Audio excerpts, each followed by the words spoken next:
4వ అధ్యాయం, హోషేయ గ్రంథం 4వ అధ్యాయము 16వ వచనం మనం చదువుకుందాం. Page number 746.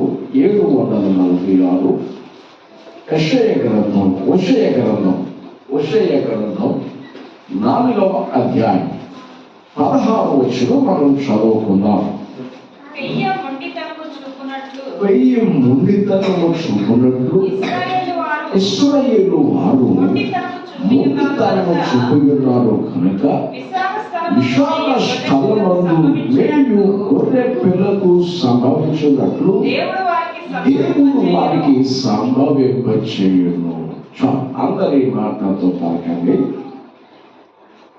వెయ్యి మొండితనము చూపునట్లు ఇశ్రాయేలు వారు మొండితనము చూపి ఉన్నారు కనుక విశాల స్థలమందు మేలు గొర్రె పిల్లకు సంభవించినట్లు దేవుడు వారికి సంభవింపచేయును.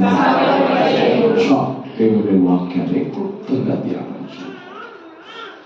హోషేయ గ్రంథంలో 4వ అధ్యాయం 16వ వచనంలో ఇశ్రాయేలు గూర్చి దేవుడు తన ఆవేదన, తన ఆక్రందన తెలియచేస్తూ ఉన్నాడు. ఎందుకంటే ఇశ్రాయేలు ఐగుప్తు దేశం నుంచి క్రొత్త తన పిల్లలను రెక్కలను అలాడించినట్లుగా తీసుకొని వచ్చినట్లుగా యేసు ప్రభువు వారి యెహోవా దేవుడు ఇశ్రాయేలు వారిని అట్లా గ్రద్ద రెక్కల మీద మోసుకొచ్చినట్టుగా అర్థం చేశాడు. పిల్లలను పెంచి గొప్పని చేశాడు. ఆయన పిల్లలను పెంచి ఏం చేశాడు? అందరూ చెప్పాలి. పిల్లలను పెంచి గొప్పని చేశాడు. వీళ్ళు గొప్పలు అయిపోయిన తర్వాత వాళ్ళకి బ్రతకుడు నేర్పిన తర్వాత వాళ్ళ మనుగడకి కావలసినవన్నీ దేవుడు చేకూర్చిన తర్వాత వారు ఎట్లా మారారు చెప్పగా ముందు వారిగా మారిపోయారు. ఎట్లా మారారట? కొన్ని సందర్భాల్లో మనము కూడా మొండితనాన్ని చూపిస్తాం.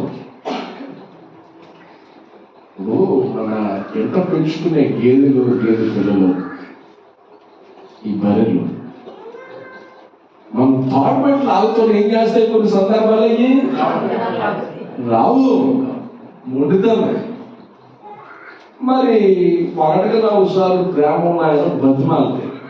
అట్టాయి కాదు రాయ్యా అని అంటే నేను రానని ఇంకా మారక వేసినందుకు ఏం చేస్తాడు? చెప్పాలి గట్టిగా. తీసుకుని ఏం చేస్తాడు? ఒక పోటు పొడిసేటప్పటికి లైన్ అయిపోతాడు. ఇశ్రాయేలు వారు మొండితనం చూపారు. ఎందుకు ఈ మొండితనం? ఎందుకు ఈ కఠినత్వం అంటే పిల్లలు పెంచు గొప్పటి చేశాడు దేవుడు.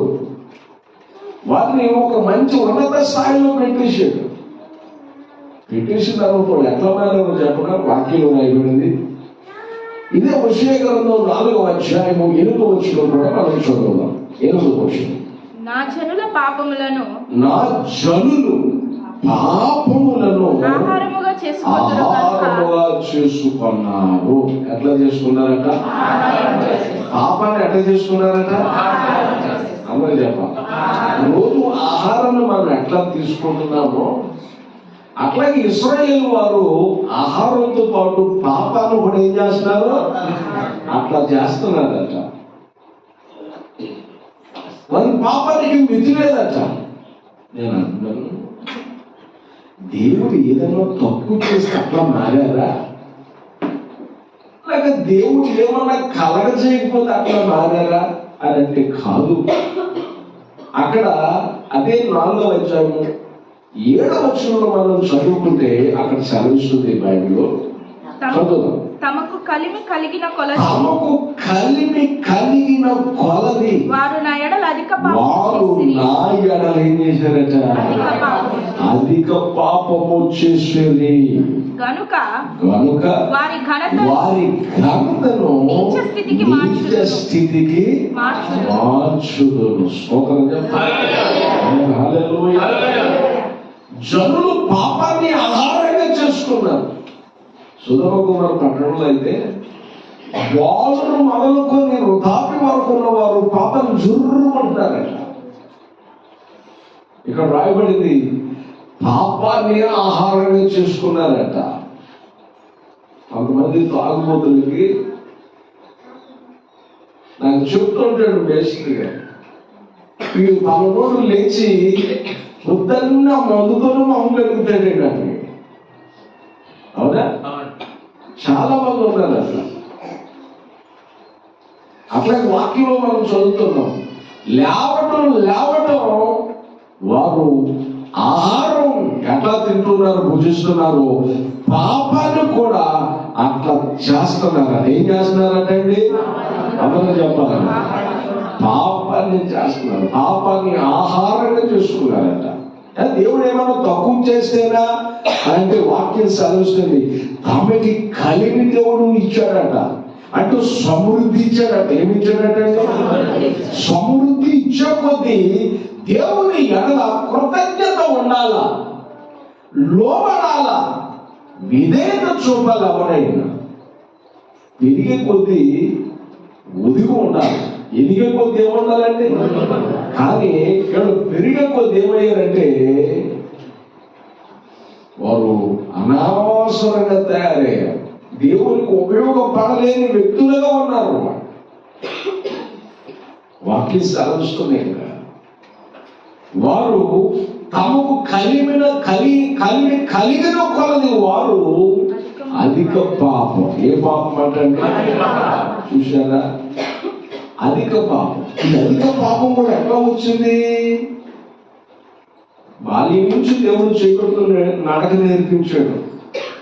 నువ్వు ఇట్లా నడవాలయ్యా, నా ఆజ్ఞల ప్రకారం, నా చిత్త ప్రకారం నువ్వు నడిస్తే దీవించబడతాని దేవుడు చెప్పి నేర్పిస్తే, ఇతడు పాపాన్ని ఆహారంగా చేసుకుని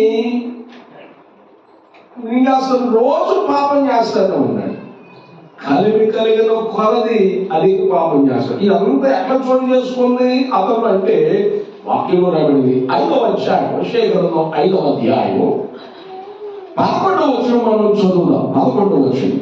ఎఫ్రాయిమీయులు మానవ పద్ధతిని బట్టి ప్రవర్తింపగోరువారు. దేని బట్టండి?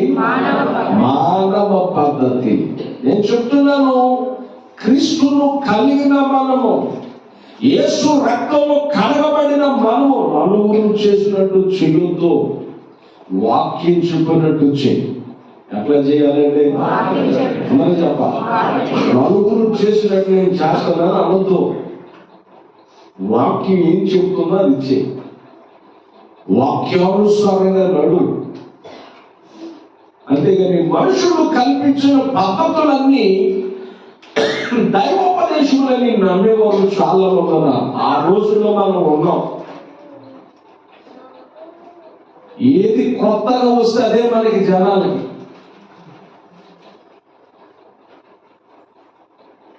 మొన్న ఆ నేపాల్ దేశంలోనూ ఎక్కడ ఇండోనేషియాలోనూ పడవ మీద వెళుతూ కుర్రుడు డ్యాన్స్ చేశాడట పడవ మీద. ఇక ప్రతి వాడు అదే పెట్టుకున్నాడు. ఏ ఎర్రి పెడతా ఎర్రి.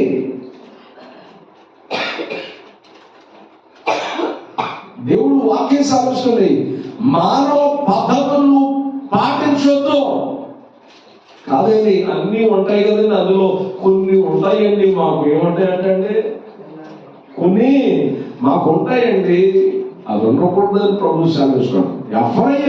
ఇశ్రాయేలు మానవ పద్ధతిని బట్టి ప్రవర్తించాడు. ఏ పద్ధతి అంటే? మానవ పద్ధతి. ఈ పద్ధతి మార్చుకో, దేవునికి అనుకూలంగా చేసుకో. ఎవరికి అనుకూలంగా చేసుకోవాలి? నీకు కలిమి కలిగించింది ఎవరు? నీకు సమృద్ధి ఇచ్చింది ఎవరు? నేను అభివృద్ధి పరిచింది ఎవరు? నేను ఆశీర్వదించింది ఎవరు? నీకు మేలు చేసింది ఎవరు?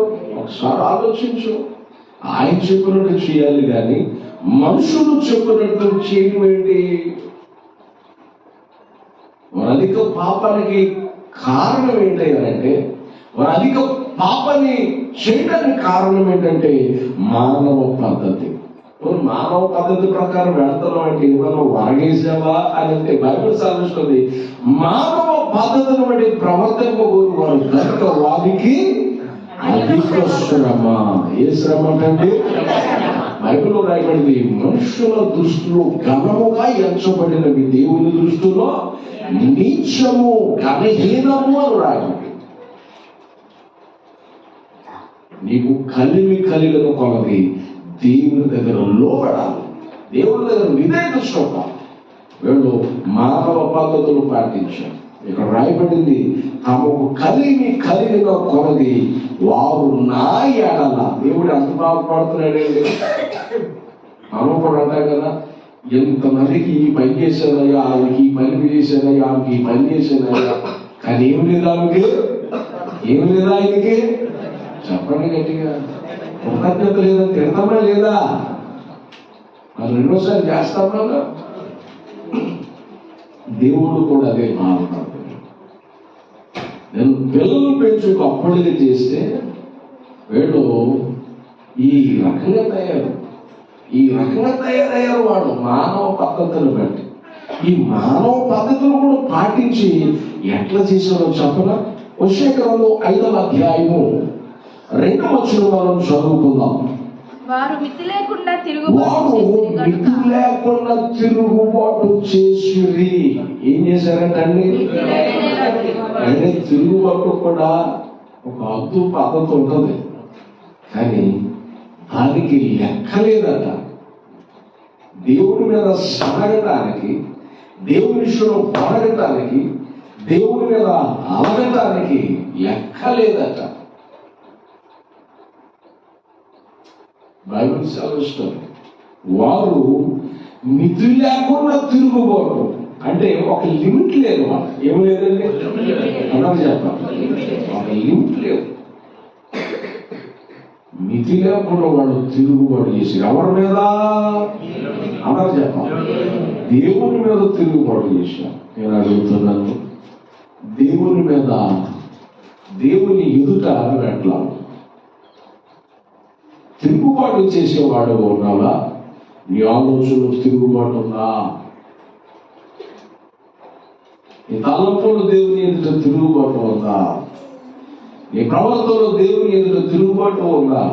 ఆలోచించు. బిలాముతో దేవుడు అన్నాడు, ఆ త్రోవను వెళ్ళొద్దని, వాళ్ళతో వెళ్ళొద్దన్నాడు. కానీ బహుమానాన్ని ఆశించి మనోడు ఏం చేశాడు? దేవుని మాటను ప్రక్కన పెట్టి, దేవుని మాటను త్రోసివేసి వరిచ్చే సొమ్ము పట్టుకోవటం కొరకు పరుగున్నాడు. ఏం చేస్తున్నాడంటే నీ మనిషి మార్గాన్ని మార్చేస్తుంది. లోకం మంచిగా నడిచే నిన్ను పాడు చేస్తుంది. సాతానుడు కూడా మనకి ఏదిస్తూ మరి రకరకాలుగా భ్రమలు కలగజేసి మనం మాయ చేస్తాడు. జాగ్రత్తగా ఉండాలి మనం. స్తోత్రం చెప్పండి. హల్లెలూయా. దేవుడు వాక్యంలో మనం చదువుతున్నాను నా ప్రియ దేవుడు బిడ్డ. వారు మితి లేకుండా తిరుగుబాటు చేశారు. ఏ తిరుగుబాటు అంటే అందరూ చెప్పాలి. ఎంత చేసిన తర్వాత ఏం చేసేవాడు? వాక్యంలో వారు మితి లేకుండా తిరుగుబాటు చేసారు కనుక నేను వారందరినీ ఏం చేస్తున్నా? శిక్ష. ఎప్పుడైతే శిక్ష వచ్చిందో సమృద్ధి కోల్పోయారు, సంతోషాన్ని కోల్పోయారు, దేవుని కిరీటం పడిపోయింది, దయా కిరీటం పడిపోయింది, వారి ఆనందం దుఃఖంగా మారిపోయింది, వారి సంతోషం దుఃఖంగా మారిపోయింది, వారి పరిస్థితులను వారికి వ్యతిరేకంగా మారిపోయింది. అట్లా వ్యతిరేకంగా మారిపోయిన తర్వాత మాకెందుకు మేలు కావట్లేదు, మాకు మేలు కావాలని, మేలు కలగాలని, దీవెన కావాలని ఎదురు చూస్తున్నారు. అక్కడ రాయబడింది ఇర్మియా గ్రంథంలో మాట చూడండి. ఇర్మియా గ్రంథం 5వ అధ్యాయం, ఇర్మియా గ్రంథం 5వ అధ్యాయం 25వ వచనంలో వచనంలో మనం చదువుకుంటే బైబిల్ సెలవిస్తోంది, మీ దోషములు మీ దోషములు వాటి క్రమమును తప్పించెను. తప్పించెను. పేజీ నెంబర్ చెప్పమ్మా. 631 ఓల్డ్ టెస్టమెంట్ పాత గ్రంథం 631. ఇర్మియా గ్రంథం 631 పేజీ నెంబర్. ఇర్మియా గ్రంథం 5వ అధ్యాయం 25వ వచనం మనం చదువుకుంటున్నాం. మీ దోషములు వాటి క్రమమును తప్పించెను. మీకు మేలు కలుగుకుండుటకు మీ పాపములే కారణము. ఏమిటండి? నాకే ఎందుకు జరుగుతుంది ఎట్లా అనుకునే మనతో ప్రభు మాట్లాడుతున్నాడు. దీనికి నీ దోషమే, దీనికి నీ పాపమే. నువ్వు మోకరించి ప్రార్థన చేసుకునేటప్పుడు నీ ప్రతి పాపాన్ని ఒప్పుకోలు ప్రార్థన చేయి. ఏ ప్రార్థన చేయాలి? అందరూ చెప్పండి గట్టిగా. ఒప్పుకోలు ప్రార్థన చేయి. ఎవరు పరిశుద్ధులు లేరు, ఎవరు నీతిమంతులు లేరు, అందరూ పాపం చేసుకునేవారు. దేవుడు అనుగ్రహించిన మనం పొందలేకపోతున్నాను. దేవుని వాక్యం సెలవిస్తుంది.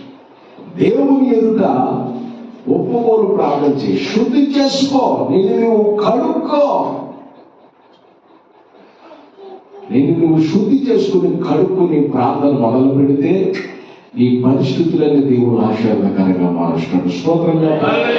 మనం ప్రార్థన మొదలు పెట్టడం నాకు అది కావాలయ్యా, ఇది కావాలి అని అడుగుతాం. దేవుడు ఇస్తాడు, కానీ దానికి ముందు నీవు ముఖ్యం. నువ్వు కోరే వాటికంటే నీవు ముఖ్యం. నీ హృదయం బాగుండాలా, నీ పెదవులు బాగుండాలా, నీ నోరు బాగుండాలా, నీ ప్రవర్తన బాగుండాలా.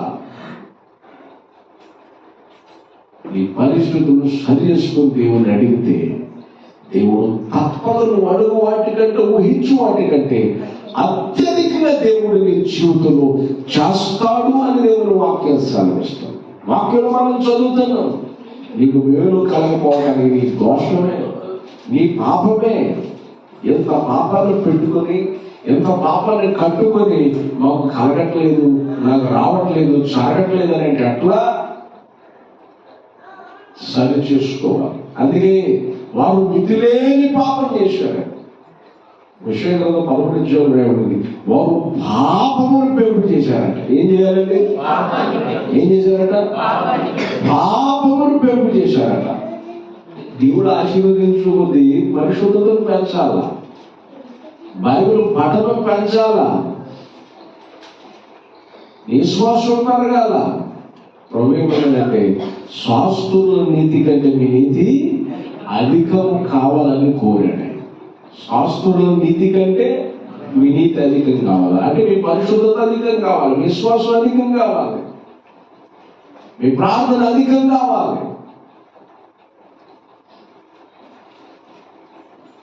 అంతేగాని పాపం అధికం కాకూడదు. వాళ్ళు పాపాన్ని పెంచారట. ఏం పెంచారటండి? అందుకే ఇశ్రాయేలు వచ్చి బాధపడుతున్నాడు. ఇశ్రాయేలు వచ్చి పశ్చాత్తాపడుతున్నాడు. దేవుడు యాస్కేల్ గ్రంథంలో చదివితే నా నామాలు వారికి ఎందుకు పరిచయం చేశానా అని బాధపడతాడు. నా నామమును వారికి ఎందుకు పరిచయం చేశానా, నా ప్రాణం ఎందుకు వారికి చూపించానని బాధపడతాడు. కాబట్టి మనం ఆ స్థాయి దాకా వెళ్ళకూడదు, మనం ఆ స్థితి కలగ చేసుకోకూడదు, మనం సరి చేసుకోవాలి. దేవుడి స్తోత్రం చెప్పండి. దేవుడు వాక్యంలో మనం చదువుతున్న మాటలు రావాలి. ప్రియ దేవుడు అంటారా, వారు మానవ పద్ధతిని బట్టి నడవటం ద్వారా మేలు కాదు, దానికి నాకు కీడు తెచ్చుకున్నారు. ఏం తెచ్చుకున్నారండి? ఒక్కసారి ఆలోచించు. నలుగురితో పాటు నేను వచ్చేస్తున్నా, నలుగురితో పాటు నేను మాట్లాడుతున్నానంటే దేవుడు వాక్యం ఒప్పుకోదు. నలుగురితో పాటు కాదు, నీవు ప్రత్యేకమైన ఇష్టంగా మనం చదువుతాం. ఇదిగో యోధవారు పద్ధతులు మన దేశంలో వారి పద్ధతుల్లాగా వారి పద్ధతులు లేవు. వారు వ్యత్యాసంగా ఉన్నారు. వారి ప్రవర్తన వ్యత్యాసం ఉంది. అంత గొప్ప సాక్ష్యం అండి. స్తోత్రం చెప్పండి. హల్లెలూయా. ఎవరైనా నిన్ను కూర్చొని సాక్ష్యం ఇవ్వాలా? ఇవి దేవుని సాక్ష్యం ఇవ్వాలా? మన మాటలే బాగు, మన భాషే బాగోదు.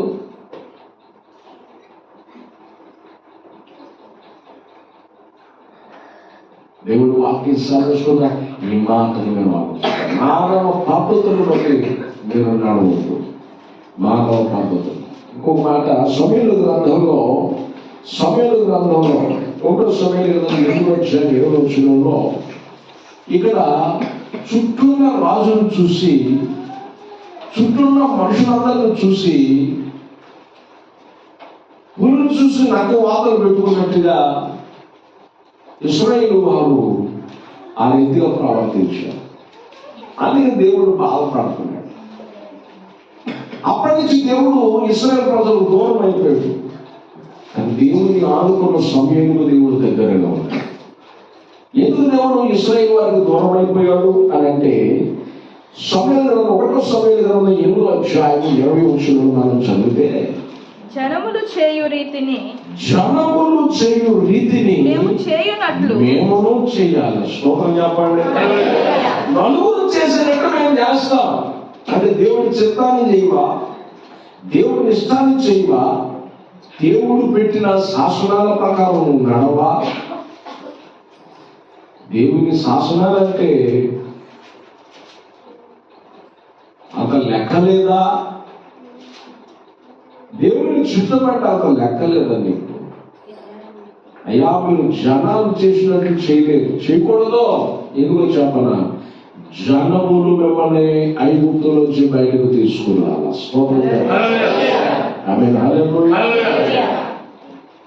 రాజు నమ్ముకోవద్దు, మనుషులు నమ్ముకోవద్దు, ఎవరి వైపు చూడద్దు, నన్ను చూడు అని ప్రభు చెప్తున్నా ప్రభు చూడటం మానేశారు.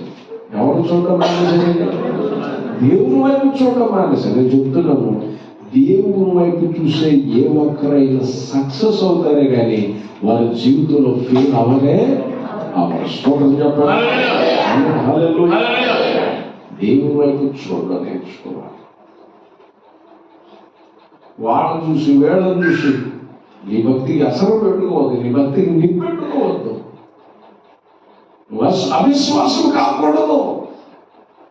దేవుడు వాక్యం సెలవిస్తుంది, మేము జనములు చేయనట్లు మేము చేస్తాం. అప్పుడు సమూయేలు అన్నాడు, ఇక మీ మొరలు దేవుడు వినడు. మీ మొరలు జనాలు చేసేటట్టు చేస్తానంటున్నారుగా, ఇక మీదట దేవుడి మీ మొరలు వినడు. ఈ ప్రార్థనకు ఆయన జవాబు అని ఇశ్రాయేలు వారందరితో సమూయేలు చెప్తున్నారు. వీళ్ళు అంటారు అయినా పర్వాలేదు. ఎంత బాధకరమండి. అయినా పర్వాలేదు. చుట్టూ వాళ్ళందరూ రాజులు ఉన్నారు కదా, మాకు కూడా ఒక రాజు కావాలా? ప్రభువే వారు రాజుగా ఉన్నాడు. దేవుడు అంటాడు సమూయేలు, వాడు రాజు కావాలని కోరారు కదా, తమ్ముడు యాలకుండా నన్నే త్రోసివేశారు కదా, నేను వారి విషయంలో బాధపడుతున్నానంటే సమూయేలు కూడా ఈ విషయంలో బాధపడ్డాడు. అయితే ఇక మీదట వారి మొరలు నేను వినను, వారి సంగతులన్నీ రాజా చూసుకుంటాడు అని సమూయేలు చెప్పాడు. దేవుడు సమూయేలు ఆ విషయాలన్నీ ఇశ్రాయేలు ప్రజలు చెప్పారు. అవన్నీ బాధ అనిపించాలా? దేవుడు దూరం అయిపోతే పరిస్థితులు ఎట్లా ఉంటాయో వారు గ్రహించాలా? నేను చెప్తున్నాను, దేవుని ఏలుబడిలో ఉన్నంత కాలం వారికి ఎన్నడూ కొరత కొదువ కరువు లేదు. న్యాయాధిపతులు రాజులు ఏలిన కాలంలో సంవత్సరాల తరబడి కరువులు వచ్చింది. ఏమొచ్చినాయండి? చెప్పాలి గట్టిగా. దేవుడు ఎప్పుడైతే తొలగిపోయాడో రాజులు న్యాయాధిపతులు వచ్చారో వారికి కరువులు సంభవించాయి. కరువు వచ్చిన కారణాన ఈ దేశం నుంచి ఆ దేశానికి పరిగెట్టారు. వాక్యంలో రాయబడిన మాట నేను మీకు చెప్తున్నాను. కరువు వచ్చినట ఆ బెత్లెహేములో, న్యాయాధిపతులు ఏలిన దినమని ఎందుకు కరువు వచ్చిందట. నయోమి తన భర్తను తీసుకుని తన బిడ్డలు తీసుకుని వేరే ప్రాంతానికి వెళ్ళిపోయారు. మోయాబుకు వెళ్ళిపోయారు. ఎక్కడికి వెళ్ళిపోయారు? మోయాబు ప్రాంతానికి వెళ్ళిపోయారు. ఇక్కడ ఉన్న వాళ్ళు ఎవరు ఇక్కడ ఉన్న వాళ్ళంతా దేవుని మీద ఆధారపడ్డారు. కానీ సంఘంలో మంచి స్థాయిని కలిగిన వారు, సంఘంలో ఒక ఉన్నతమైన స్థితిని కలిగిన వారు, ఒకప్పుడు దేవుని మీద ఆనుకున్నప్పుడు, దేవుని మీద ఆధారపడినప్పుడు వారి జీవితాలు మామూలుగా లేవు. అంత అసాధారణమైన రీతులు దేవుడు వారిని ఆశీర్వదించారు. మోయాబుకి వెళ్ళిన తర్వాత, బెత్లెహేము నుంచి మోయాబుకి వెళ్ళిన తర్వాత వారి పరిస్థితులని తారుమారైపోయాయి. బిడ్డలు పోగొట్టుకున్నారు, భర్తను పోగొట్టుకున్నారు.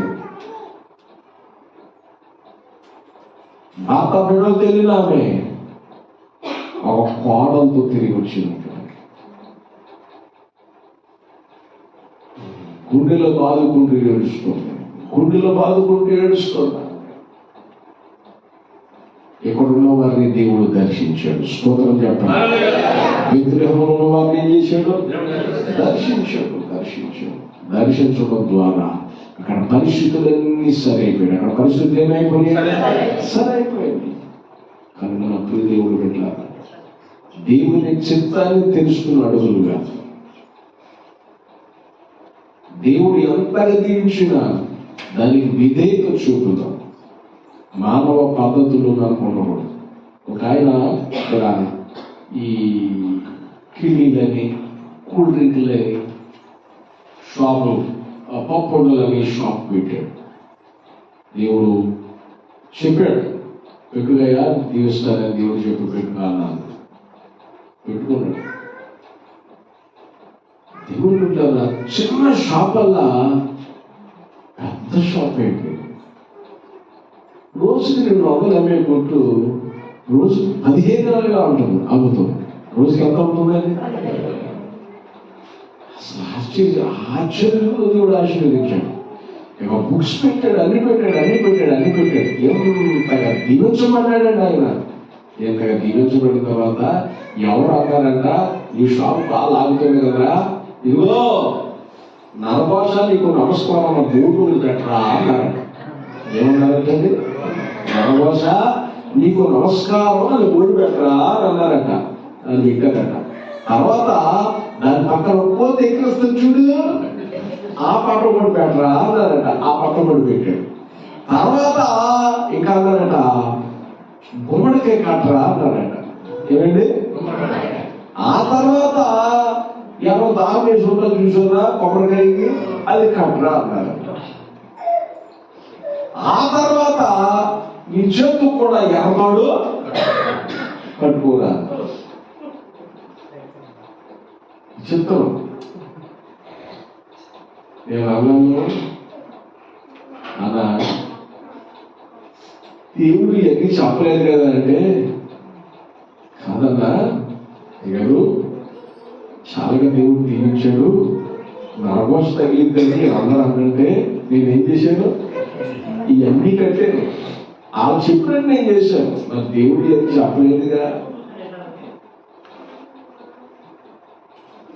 మరలా 5 నెలలకి ఆయన ఖాళీ చేయమన్నారట. రోజుకి 500 కూడా అమ్మలేని పరిస్థితి వచ్చేసింది. అమ్మఒడి జరిగింది. ఎక్కడో నేను చెప్పను, గీసేస్తాను. స్తోత్రం చెప్పండి. హల్లెలూయా. దేవుడు బిడ్డలారా, మీరు ఆలోచించాలి. మానవ పద్ధతిని బట్టి వెళ్ళాలి. దేవుడు చెప్పినట్టు చేయాలి.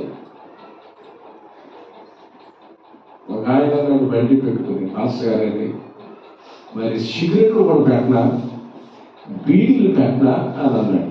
అవి పెట్టొద్దని చెప్పాను. నావేసాడు. అవి అడుగుతున్నారని ప్రతి వాళ్ళు అడిగినా సరే నువ్వు చేయకూడదు. ఒక ఆయన రక్షణ పొందిన ఆయన సుబ్బారావు గారు ఆయన పేరు. 9 మంది స్త్రీలకు అవకాశం ఇచ్చారు. స్త్రీలకు అవకాశం ఇచ్చిన తర్వాత 9 ఆయన సుబ్బారావు గారు బ్యాంకులో అటెండర్గా పనిచేస్తారు.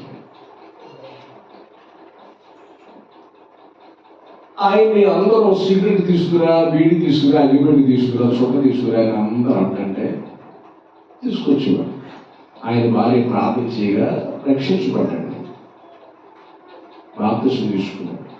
భార్య భర్త 9 మంది ఆడవాళ్ళ తర్వాత ఈయన ఒక్కడే తీసుకున్నాడు బాప్తిసం తీసుకుంటూ ఇదే లాస్ట్ దారి సిగరెట్ పెట్టి కూడా చెప్పి ఎసరతో మానేసి జేబులో పెట్టుకోండి. ఎక్కడ పెట్టుకోనండి? జేబులో పెట్టుకుని బాప్తిసం కూర్చుంటే బాప్తిసం వచ్చి బాప్తిసం పొందుతుంది. అందరికి ఆడవాళ్ళకి ఇచ్చిన తీరు కూడా వాగ్దానం చేయించి బాప్తిసం ఇచ్చేదానికి ఈ ముంచి లేపేదానికి చీకటి పెట్టి భాస్కరానికి వెళ్ళిందండి. అది ఎక్కడికి వెళ్ళిందండి? భాస్కరానికి పోయింది.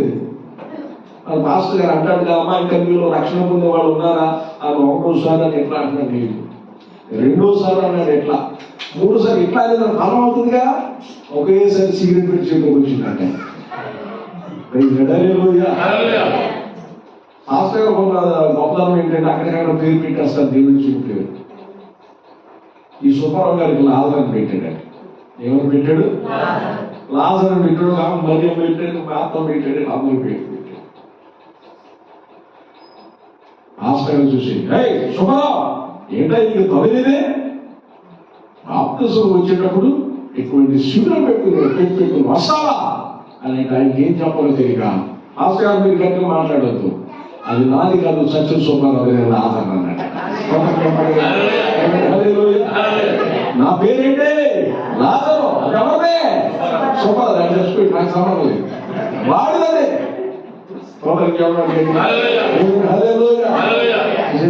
దేవుని బిడ్డలారా ఆయన్ని శతవిధాల శోధించాలని, శతవిధాలం ఆయన్ని మార్చాలని బ్యాంకులో ఉన్న ఆఫీసర్లు, బ్యాంకు మేనేజర్ అందరూ కూడా 1 సిగరెట్లు తెప్పిస్తుంటే ఆయన ఖర్చులు తీసుకుని ఒక్కొక్క దాంట్లో 2 ఖర్చులు ఎట్లా చేస్తారని 2 ఖర్చులు పెట్టుకుని ఆ ఖర్చుల్లో అవి ఎవరికి కావాల్సిన అన్ని అందులో ఎంచుకుని అక్కడ పెట్టుకుని అక్కడ తీసుకొచ్చుకున్నాడు. అబ్బోయి ఎంతకాలంలో నీ భక్తి, ఎంతకాలంలో నీ విధానం, నీ విశ్వాసం ఎంతకాలంలో అని వాళ్ళందరూ ఎగతాళి చేసేవాళ్ళంట. దేవుని బిడ్డలారా 6 నెలలు చూసిన సుబ్బారావు గారు అయిన లాజరు గారు దేవునికి మహిమ తీసుకొచ్చాడు. అతను ఇదివరకున్న మాటలు కానీ, ఇదివరకున్న రకరకాల విధానాలు కానీ మారిపోయి టైం ఉంటే బైబిల్ చదువుకుంటున్నాడు, ప్రార్థన చేసుకుంటున్నాడు. అందరూ గమనించారు. 6 నెలల కండి ఆ బ్యాంకు మేనేజర్ ఒక సత్తావతం చూసి ఆ ప్రార్థనకి నేను రావచ్చని అడిగాడట. ఆ ప్రార్థనకి నేను అదేంటండి ఎవరైనా రావచ్చు అండి ప్రార్థనకి అన్నట. నన్ను కూడా తీసుకొచ్చాడు. బ్యాంకులో ఉన్న స్టాఫ్ అంతా దేవుడు మందిరం వచ్చేటట్టు చేశాడు. అంత అద్భుతమండి దేవుని బిడ్డలారా. ఆశ్చర్యకుడు మానవ పద్ధతులను పక్కన పెట్టేసి దేవుని పద్ధతులను ఫాలో అవడం ప్రారంభించాడు. పాపం, ఇదివరకు నా పాపం నాకు అక్కర్లేదు, ఈ తిరుగుబాటుతనం నాకు అక్కర్లేదు, దేవుని శిక్ష వద్దనుకున్నాడు. మానవ పద్ధతులను పక్కన పెట్టేశాడు, దేవుని కొరకు నిలబడ్డాడు. దేవుడు అతనితో పాటు అనేకులను దేవుడు తన మందిరానికి నడిపించగలిగాడు. స్తోత్రం చెప్పండి. కాబట్టి దేవుడు పిల్లలు ఈ క్యారెక్టర్ ద్వారా నిన్నటి దినాన్ని ఎవరు వచ్చారన్నారు పాస్టర్ గారు, ఇక్కడ మేము చూస్తున్నాం, నేను గమనిస్తున్నాం, నీ క్యారెక్టర్ మంచిది. ఎవరు కాదు, మీ నాన్నగారు జగ్గారెడ్డి గారు వచ్చారుగా, ఇప్పుడు వచ్చారు. నీ క్యారెక్టర్ చూస్తాను, నీ క్యారెక్టర్ అంటే చాలా బాగుంది. వస్తాను రేపు నేను కూడా రావాల్సింది అంటాడు. రేపు జగ్గారెడ్డి నేను కూడా వస్తా, దేవుడి సైన్కి వస్తా, రావాలి అంటాడు ఆయన. ఆల్వేస్ వెల్కమ్ అన్నారు. మీరు ఎప్పుడైనా రావచ్చు. ప్రియదేవుడు పెట్టారా, మన క్యారెక్టర్ చూస్తారు. మన సాక్ష్యాన్ని పాడు చేసుకోకూడదు. మానవ పద్ధతులు ప్రకారం మనం వెళితే మనం దీవించబడక పోగా మనం శపించబడదు. అందుకే పద్ధతులను పక్కన పెట్టాలి. ఆ మూలితనం మారుకుందాం, ఆ తిరుగుబాటును తొలగించుకుందాం. దేవునికి మనకు అడ్డుకున్న దాన్ని తీసివేసుకుని దేవునికి మనం లోబడతాం. అట్లా లోబడటం ద్వారా దేవుడు మనం తప్పక దీవిస్తాడు. దేవుడు ఏం చేస్తాడండి? చెప్పాలి గట్టిగా, తప్పక దీవిస్తాడు. దేవుడికి లోబడాలి. ఎందుకు లోబడాలి? లోబడదామా? తల వంశంగా ప్రార్థించాలి. తల వంశంగా